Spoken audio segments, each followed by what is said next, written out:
வணக்கம். இந்திய நேரப்படி காலை 8 மணி நிகழ்வுகள். முதலில் ஜெம் முதன்மை நிகழ்வுகளை காணலாம்.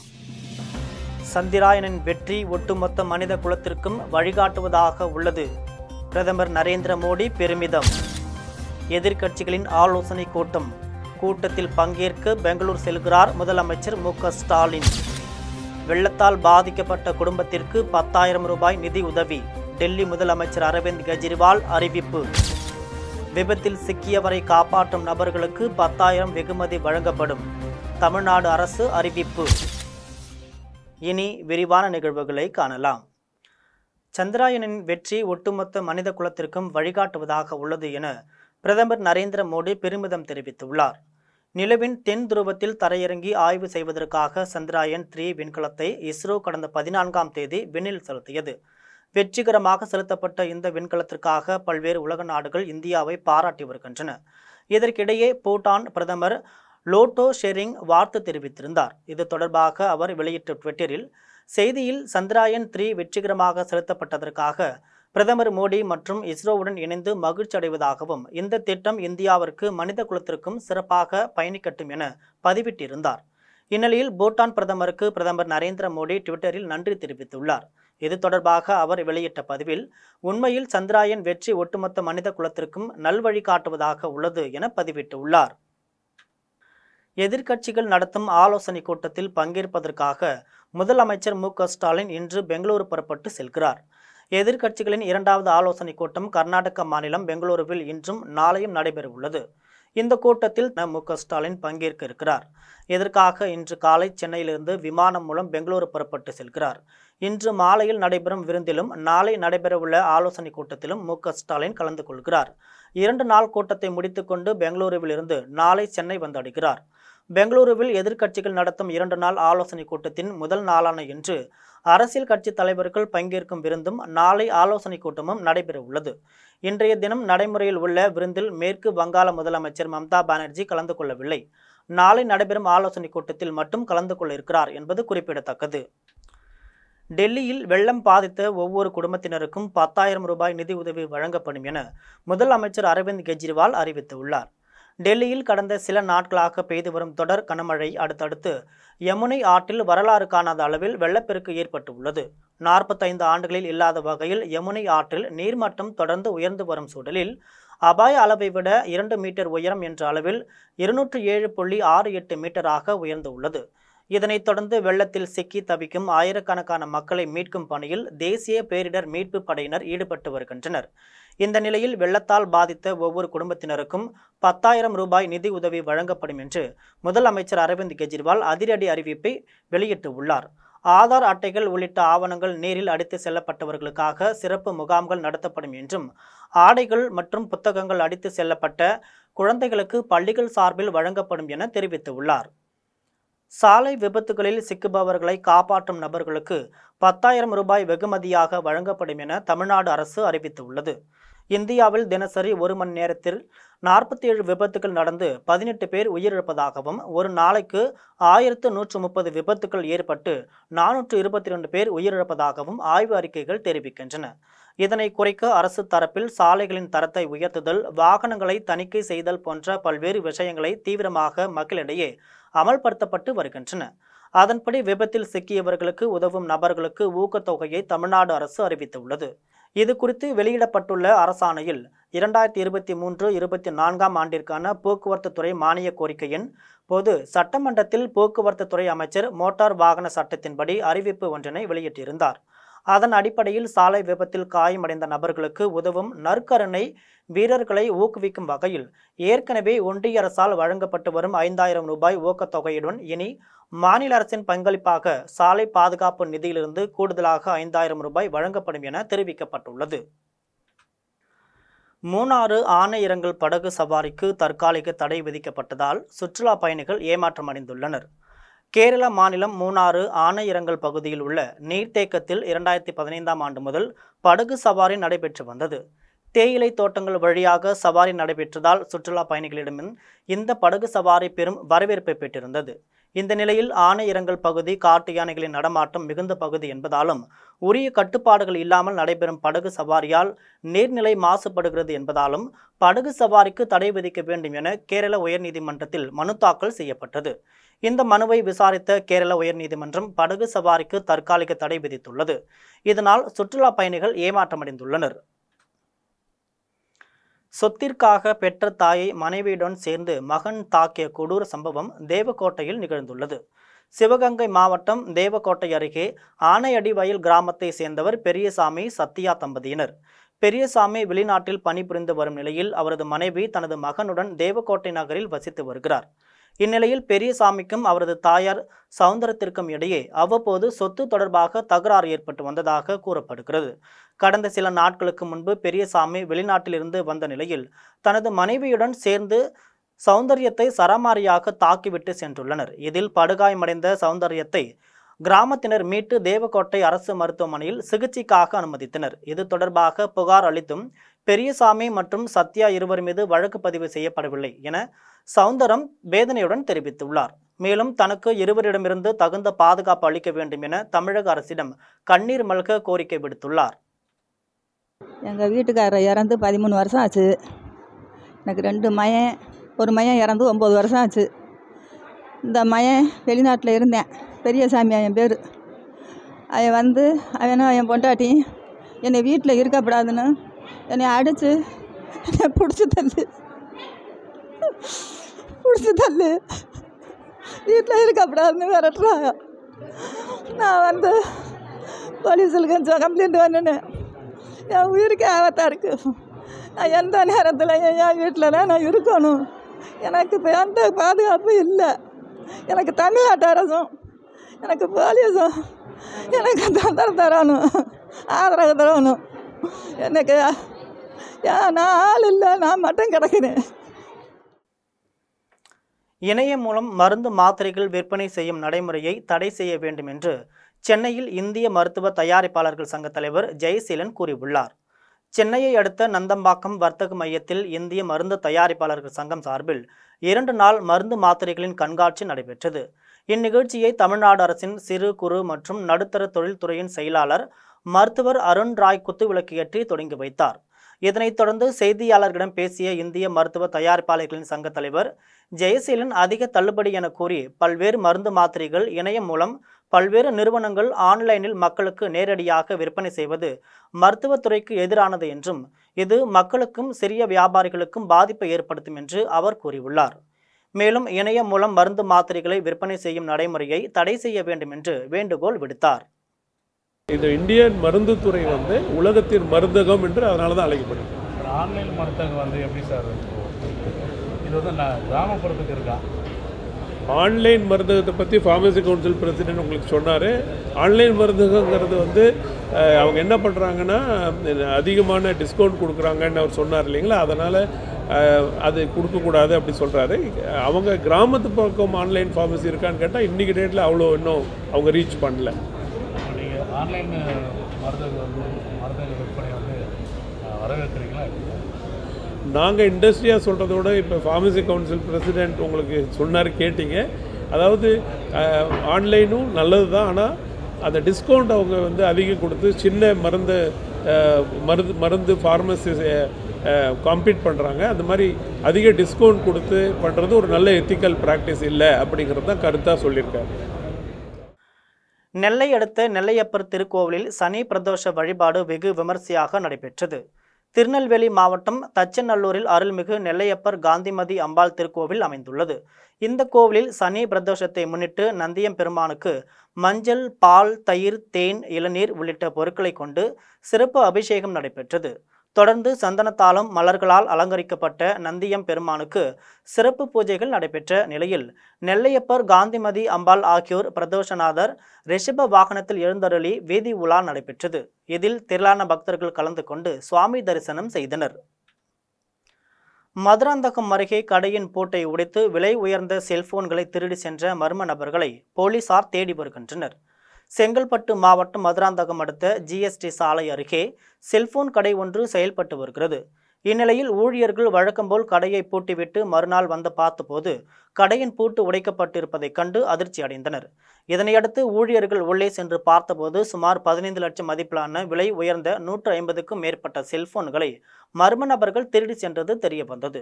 இதனையடுத்து தகவலின் அடிப்படையில் சம்பவ இடத்திற்கு விரைந்து வந்த காவல் ஆய்வாளர் தர்மலிங்கம் இதுகுறித்து வழக்கு பதிவு செய்து கைரேகை நிபுணர்கள் உதவியுடன் விசாரணை மேற்கொண்டு வருகிறார். நெல்லை மாவட்ட ஆட்சியர் அலுவலக கூட்டரங்கில் மாவட்ட வளர்ச்சி மற்றும் கண்காணிப்பு குழு கூட்டம் நடைபெற்றது. நெல்லை மாவட்ட ஆட்சியர் அலுவலக கூட்டரங்கில் பாராளுமன்ற உறுப்பினரும் கண்காணிப்பு குழு தலைவருமான ஞான திரவியம் தலைமையில் மாவட்ட வளர்ச்சி மற்றும் கண்காணிப்பு குழு கூட்டம் நடைபெற்றது. மாவட்ட ஆட்சியர் கார்த்திகேயன் முன்னிலையில் நடைபெற்ற இந்த கூட்டத்தில் இந்திய அரசால் செயல்படுத்தப்படும் தேசிய ஊரக வேலைவாய்ப்பு உறுதி திட்டம், தேசிய சுகாதார திட்டம் மற்றும் பிரதம மந்திரி வீடு கட்டும் திட்டம் உள்ளிட்ட திட்டங்களின் பணிகள் குறித்து ஆய்வு செய்யப்பட்டது. மேலும் மாவட்டங்களில் நடைபெற்று வரும் அனைத்து திட்டங்களையும் விரைந்து முடித்து மக்கள் பயன்பாட்டிற்கு கொண்டு வர வேண்டும் என்றும், புதிய திட்டங்கள் மக்களை சென்றடையும் வகையில் அதிகாரிகள் பணியாற்ற வேண்டும் என மாவட்ட ஆட்சியர் கேட்டுக்கொண்டார். இந்த கூட்டத்தில் மாவட்ட வருவாய் அலுவலர் செந்தில்குமார், மாநகராட்சி ஆணையாளர் சிவகிருஷ்ணமூர்த்தி மற்றும் அனைத்து துறை அதிகாரிகள், உள்ளாட்சி பிரதிநிதிகள் என பலர் கலந்து கொண்டனர். ஆதி திராவிட பழங்குடியின விடுதிகளுக்கு புதிய மாணவ மாணவிகள் சேர்க்கை முகாம் விருத்தாசலம் தனி வட்டாட்சியர் அலுவலகத்தில் நடைபெற்றது. கடலூர் மாவட்டம் விருத்தாசலம் தனி வட்டாட்சியர் அலுவலகத்தில் 26 ஆதி திராவிடர் பழங்குடியின விடுதிகளுக்கு புதிய மாணவ மாணவிகள் சேர்க்கை முகாம் நடைபெற்றது. இதில் மாவட்ட ஆதி திராவிடர் பழங்குடியினர் நலத்துறை அலுவலர் ரவி, சட்டமன்ற உறுப்பினர் ராதாகிருஷ்ணன் மற்றும் ஆதி திராவிடர் விடுதிகளின் காப்பாளர்கள் உள்ளிட்டோர் கலந்து கொண்டு தகுதியுள்ள மாணவ மாணவிகளை தேர்வு செய்தனர். வேலூரில் தனியார் மருத்துவமனையின் பாதுகாவலரை தாக்கிய ஆட்டோ ஓட்டுநரை போலீசார் தேடி வருகின்றனர். வேலூரில் தனியார் சிஎம்சி மருத்துவமனை ஒன்று செயல்பட்டு வருகிறது. இந்த மருத்துவமனைக்கு நோயாளிகளை ஏற்றி செல்வது ஆட்டோ ஓட்டுநர்களின் வழக்கம். அதன்படி கடந்த சில தினங்களுக்கு முன்பு ஆட்டோ ஓட்டுநர் ஒருவர் நோயாளியை ஏற்றிக்கொண்டு மருத்துவமனைக்கு சென்றுள்ளார். அப்போது ஆட்டோவை தடுத்து நிறுத்தி மருத்துவமனையின் பாதுகாவலர் ஆட்டோவோடு ஓட்டுநருடன் வாக்குவாதத்தில் ஈடுபட்டதாக கூறப்படுகிறது. இதனிடையே இருவருக்கும் கடும் வாக்குவாதம் ஏற்பட்டு ஆட்டோ ஓட்டுநர் பாதுகாவலரை சரமாரியாக தாக்கியுள்ளார். பின்னர் பாதுகாவலர் அளித்த புகாரின் பேரில் போலீசாருக்கு வழக்கு பதிவு செய்து சிசிடிவி காட்சிகளை கொண்டு தப்பி ஓடிய ஆட்டோ ஓட்டுநரை தேடி வருகின்றனர். பெரம்பலூர் அருகே இருசக்கர வாகனத்தில் லாரி மோதிய விபத்தில் கணவன் கண் முன்னே மனைவி உடல் நசுங்கி நிகழ்விடத்திலேயே பரிதாபமாக உயிரிழந்தார். பெரம்பலூர் மாவட்டம் பாடலூரை அடுத்த ஊட்டத்துறை சேர்ந்தவர்கள் பிரகாசம், இந்திராணி தம்பதியினர். இந்திராணி தனது கணவருடன் இருசக்கர வாகனத்தில் தன் அம்மா வீட்டிற்கு சென்றுவிட்டு வீடு திரும்பியுள்ளார். அப்போது எளம்பலூர் அடுத்த திருச்சி சென்னை தேசிய நெடுஞ்சாலையை கடக்க முயன்றபோது பின்னால் வந்த லாரி ஒன்று இருசக்கர வாகனத்தில் மோதி விபத்துக்குள்ளானது. இந்த விபத்தில் பிரகாசம் அதிர்ஷ்டவசமாக உயிர் தப்பிய நிலையில் இந்திராணி உடல் நசுங்கி நிகழ்விடத்திலேயே பரிதாபமாக உயிரிழந்தார். இதனையடுத்து அந்த இடத்தில் அடிக்கடி விபத்து ஏற்பட்டு வருவதால் மேம்பாலம் அமைக்க வலியுறுத்தி பொதுமக்கள் திடீரென சாலை மறியல் ஈடுபட்டதால் பரபரப்பு ஏற்பட்டது. இதனையடுத்து தகவல் அறிந்து சம்பவ இடத்திற்கு வந்த போலீசார் மறியலில் ஈடுபட்டவர்களிடம் பேச்சுவார்த்தை நடத்தியதை அடுத்து போராட்டம் கைவிடப்பட்டு அனைவரும் அங்கிருந்து கலைந்து சென்றனர். மேலும் இந்த விபத்து குறித்து போலீசார் வழக்கு பதிவு செய்து விசாரணை மேற்கொண்டு வருகின்றனர். அம்பத்தூரில் அனைத்து கட்சியின் நிர்வாகிகள் கூட்டம் தனியார் திருமண மண்டபத்தில் நடைபெற்றது. சென்னை அம்பத்தூரில் ஈத் மிலன் பெருநாள் சந்திப்பு கூட்டம் தனியார் திருமண மண்டபத்தில் நடைபெற்றது. கிழக்கு மாவட்ட தலைவர் சையது அகமது தலைமையில் நடைபெற்ற இந்த கூட்டத்தில் திமுக, காங்கிரஸ், பாமக மற்றும் விசிக உள்ளிட்ட கட்சி நிர்வாகிகள் பலர் கலந்து கொண்டனர்.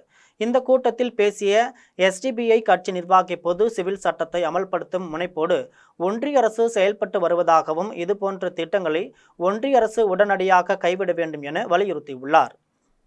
ஒருங்கிணைக்கிற மனித நேயத்தை பரப்புகிற வகையில் பெருநாள் சந்திப்பு ஈத் மிலன் நிகழ்வை இன்றைய தினம் நாங்கள் நடத்தியிருக்கிறோம். இந்த நிகழ்வின் வாயிலாக நாங்கள் ஒன்றிய மாநில அரசுகளுக்கு நாங்கள் விடுக்கிற கோரிக்கையானது, பொது சிவில் சட்டத்தை கொண்டு வருகிற முயற்சியில் ஒன்றிய அரசு இப்பொழுது ஈடுபட்டு கொண்டிருக்கிறது. இந்த மழைக்கால கூட்டத்தொடரில் இல்லாவிட்டாலும் கூட வரவிருக்கிற காலகட்டத்தில் அதனை கொண்டு வருகிற முனைப்போடு செயல்படுகிற ஒன்றிய அரசினுடைய இந்த நடவடிக்கை வன்மையான கண்டனத்திற்குரியது. இந்த நாட்டு மக்களை மத அடிப்படையில் பிளவுபடுத்துகிற, இந்தியாவினுடைய பன்முகத்தன்மையை சீரழிக்கிற நெய்வேலி அருகே என்எல்சி ஜீவா ஒப்பந்த தொழிலாளர்கள் வேலைநிறுத்த ஆலோசனைக் கூட்டம் நடைபெற்றது. கடலூர் மாவட்டம் நெய்வேலி என்எல்சி ஜீவா ஒப்பந்த தொழிலாளர்கள் வேலைநிறுத்த ஆலோசனைக் கூட்டம் அண்ணா திடலில் நடைபெற்றது. இந்த கூட்டத்தில் பாரத பிரதமர் அறிவித்த ரோஸ்கா மேளா திட்டத்தின்படி என்எல்சியில் பணிபுரியும் அனைத்து தொழிலாளர்களையும் உடனடியாக பணி நிரந்தரம் செய்ய கோரியும், பணி நிரந்தரம் செய்யும் வரை மாத ஊதியம் 50,000 வழங்க கோரியும் உள்ளிட்ட 6 அம்ச கோரிக்கைகளை வலியுறுத்தி கூட்டம் நடைபெற்றது. இந்த கூட்டத்தில் பேசிய சங்கத்தின் செயலாளர் வருகின்ற ஜூலை 18ஆம் தேதி கடலூர் சார் ஆட்சியர் அலுவலகத்தில் மாவட்ட நிர்வாகம், என்எல்சி நிர்வாகம், மத்திய மாநில அரசு அதிகாரிகள் முன்னிலையில் அமைதி பேச்சுவார்த்தை நடைபெறுவதால் தற்காலிகமாக வேலைநிறுத்த போராட்டம் ஒத்திவைக்கப்படுவதாக அவர் தெரிவித்தார். அரக்கோணம் அருகே கிராம அளவிலான குழந்தைகள் பாதுகாப்பு கூட்டம் ஊராட்சி மன்ற தலைவர் வெங்கடேசன் தலைமையில் நடைபெற்றது. ராணிப்பேட்டை மாவட்டம் அரக்கோணம் அடுத்த தணிகை போலூரில் சமூக பாதுகாப்புத்துறை மற்றும் மாவட்ட குழந்தைகள் பாதுகாப்பு அலகு சார்பில் கிராம அளவிலான குழந்தைகள் பாதுகாப்பு கூட்டம் நடைபெற்றது. இக்கூட்டத்திற்கு ஊராட்சி மன்ற தலைவர் வெங்கடேசன் தலைமை தாங்கினார். மேலும் குழந்தைகள் பாதுகாப்பு சமூக நலத்துறையை சேர்ந்த பார்த்திபன் குழந்தைகளுக்கு எதிரான குற்றங்களை தடுப்பது குறித்தும், குழந்தைகளை கட்டாயம் பள்ளிக்கு அனுப்ப வேண்டும் மற்றும் போக்சோ சட்டம் குறித்தும் கூட்டத்தில் எடுத்துரைத்தார். இதில் துணைத் தலைவர் ஜீவா கிருஷ்ணன், கிராம நிர்வாக அலுவலர் தணிகாசலம், பொதுமக்கள், சுய உதவி குழு பெண்கள் மற்றும் மாணவர்கள் என ஏராளமானோர் கலந்து கொண்டனர். மத்திய பாதுகாப்பு துறையின் கீழ் இயங்கி வந்த கண்டோன்மெண்ட் நிர்வாகங்களை மாநில அரசுகளிடம் ஒப்படைக்கும் ஒன்றிய அரசின் முடிவிற்கு எதிர்ப்பு தெரிவித்து சென்னையில் ஆர்ப்பாட்டம் நடைபெற்றது. நாடு முழுவதும் மத்திய பாதுகாப்பு துறையின் கீழ் 62 கண்டோன்மெண்ட் நிர்வாகங்கள் இயங்கி வந்தது. இவற்றை கலைத்து மாநில அரசுகளிடம் ஒப்படைக்க ஒன்றிய அரசு முடிவு செய்துள்ளது. இதற்கு கடும் எதிர்ப்பு தெரிவித்து கண்டோன்மெண்ட் போர்டு தொழிலாளர்கள் சங்கம் சார்பில் சென்னை கிண்டியில் உள்ள கண்டோன்மெண்ட் நுழைவாயிலில் ஆர்ப்பாட்டம் நடைபெற்றது. இந்த ஆர்ப்பாட்டத்திற்கு பல்லாவரம் தலைமை செயலகம், பரங்கிமலை உள்ளிட்ட கண்டோன்மெண்ட்டுகளில் பணியாற்றிய 500க்கும் மேற்பட்டோர் கைகளில் பதாதைகளை ஏந்தி ஆர்ப்பாட்டத்தில் ஈடுபட்டனர். அப்போது பேசிய போராட்டத்தின் ஒருங்கிணைப்பாளர், 200 ஆண்டுகள் பழமை வாய்ந்த கண்டோன்மெண்ட்டை கலைக்கும் மத்திய அரசின் முடிவால் பல்லாயிரக்கணக்கான ஊழியர்களும் தினக்கூலியாளர்களும் வேலை இழக்கும் அபாயம் ஏற்பட்டுள்ளதாக தெரிவித்தார். மேலும் கண்டோன்மெண்ட்டை கலைக்கும் முயற்சியை மத்திய அரசு கைவிட வேண்டும் என்றும் கூறினார். இந்த கண்டோன்மெண்ட் நிறுவனங்கள் பொதுமக்களுக்கு மிகச்சிறந்த சேவைகளை தற்சமயம் செய்து வருகின்றன. இங்கே இருக்கக்கூடிய பணியாளர்கள் பல வருடங்களாக பணி செய்து வருகிறார்கள். கண்டோன்மெண்ட் நிறுவனங்கள் கிட்டத்தட்ட 200 வருடம் பாரம்பரியம் கொண்ட பழமையான நிறுவனங்கள். இந்த நிறுவனங்களை கண்டோன்மெண்ட் சட்டம் 2006 படி உருவாக்கப்பட்டு இன்று செயல்பட்டு வருகின்றன. இவ்வாறு செயல்பட்டு வரக்கூடிய இந்த அரசு துறைகளை தன்னுடைய பொறுப்பிலிருந்து கொஞ்சம் கொஞ்சமாக விடுவித்து அந்தந்த மாநில அரசுகளோடு இணைக்க வேண்டும் என்று கூறி மத்திய அரசாங்கம் இவ்வாறு செயல்பட்டு வருகிறது. கண்டோன்மெண்ட் சொத்துக்களை அந்தந்த மாநில அரசுகளுக்கு இலவசமாக பல்லாயிரம் கோடிக்கணக்கான ரூபாய் சொத்துக்களை கொடுப்பதாக சொல்லப்படுகிறது. இதனால் இங்கு வேலை செய்யக்கூடிய நிரந்தர தொழிலாளர்களுடைய பணி நிபந்தனைகள் பாதிக்கப்படும், அவர்களுடைய ஓய்வூதியம் பாதிக்கப்படும். பல்லாயிரக்கணக்கான உத்திரமேரூர் அருகே ஹிந்துஸ்தான் பெட்ரோலிய நிறுவனத்தின் சார்பில் கிராமப்புற மக்களுக்கு எரிவாயு சிலிண்டர் குறித்து விழிப்புணர்வு நடைபெற்றது. காஞ்சிபுரம் மாவட்டம் உத்திரமேரூர் அருகே தோட்ட நாவல் ஊராட்சி அமைந்துள்ளது. இந்நிலையில் ஹிந்துஸ்தான் பெட்ரோலிய நிறுவனத்தின் 49வது துவக்க நாளினை முன்னிட்டு நீதிமொழி கேஸ் ஏஜென்சிஸ் நிறுவனத்தின் சார்பில் பொதுமக்களுக்கு எரிவாயு சிலிண்டர்களை பராமரிப்பது குறித்தும், விபத்து தடுப்பு முறைகள் குறித்தும் செயல்முறை விளக்கங்கள் மூலம் விழிப்புணர்வு ஏற்படுத்தப்பட்டது.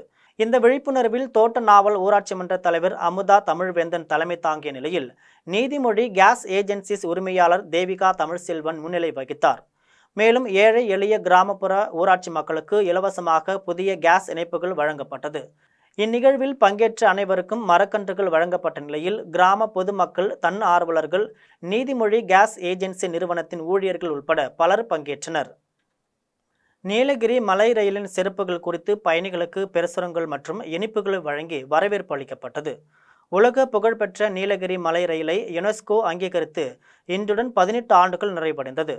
இந்நிலையில் ஒவ்வொரு ஆண்டும் இந்த தினத்தை மழை ரயில் ரத சங்கம் சார்பில் சிறப்பாக கொண்டாடப்பட்டு வருகிறது. இதனையடுத்து மேட்டுப்பாளையத்திலிருந்து குன்னூர் வந்த மலை ரயிலுக்கு மாலை அணிவித்து அதில் பயணித்த சுற்றுலா பயணிகளுக்கு மலை ரயில் குறித்து துண்டு பிரசுரங்கள் மற்றும் இனிப்புகள் வழங்கப்பட்டது. மேலும் தோடர் இனப்பெண் மலை ரயில் குறித்து பாட்டு பாடியது சுற்றுலா பயணிகளை வெகுவாக கவர்ந்தது. மீண்டும் ஜெம் முதன்மை நிகழ்வுகள். சந்திராயனின் வெற்றி ஒட்டுமொத்த மனித குலத்திற்கும் வழிகாட்டுவதாக உள்ளது. பிரதமர் நரேந்திர மோடி பெருமிதம். எதிர்க்கட்சிகளின் ஆலோசனை கூட்டம். கூட்டத்தில் பங்கேற்க பெங்களூர் செல்கிறார் முதலமைச்சர் மு.க.ஸ்டாலின். வெள்ளத்தால் பாதிக்கப்பட்ட குடும்பத்திற்கு 10,000 ரூபாய் நிதி உதவி. டெல்லி முதலமைச்சர் அரவிந்த் கெஜ்ரிவால் அறிவிப்பு. விபத்தில் சிக்கியவரை காப்பாற்றும் நபர்களுக்கு 10,000 வெகுமதி வழங்கப்படும். தமிழ்நாடு அரசு அறிவிப்பு. இத்துடன் ஜெம் நிகழ்வுகள் நிறைவடைகின்றன. மீண்டும் நிகழ்வுகளை காண தொடர்ந்து இணைந்திருங்கள் ஜெம் தொலைக்காட்சியுடன். நன்றி, வணக்கம்.